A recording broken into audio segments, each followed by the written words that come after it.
your point about small teams makes me think about troops and trenches. It makes me think about a phrase I learned that Ukraine in many ways is World War I and World War III at the same time. So let's go a bit into that geography and that the new war versus the Cold War. We're at a moment now when AI is transforming every battlefield. Was there, from your perspective, to the extent you could share it, AI on the Ukrainian battlefield in the beginning of that recent conflict?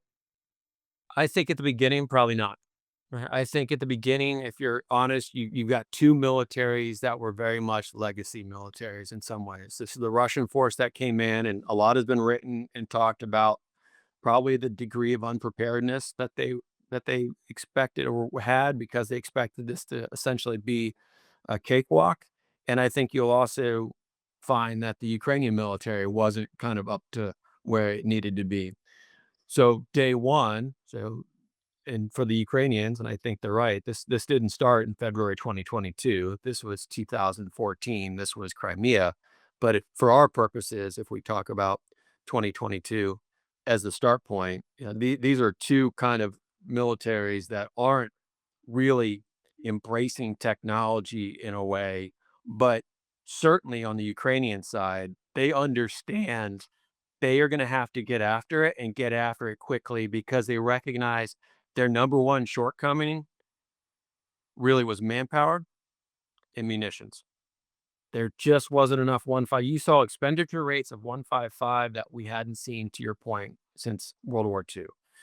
And then there was a manpower discrepancy. So when you have those issues and you graft on top of that the existential threat that Russia posed, certainly in the Ukrainian mindset, if we say that necessity is the mother of invention, well, I think existential threat is the mother of innovation and defense innovation, right? So the Ukrainians, their human capital and their IT expertise and their STEM expertise was already there and latent. It even goes back to the Cold War time period. They were the intellectual bed, if you will, for engineering, for all. So they have that capacity. And so that just created an environment where I think the Ukrainians quickly read the room.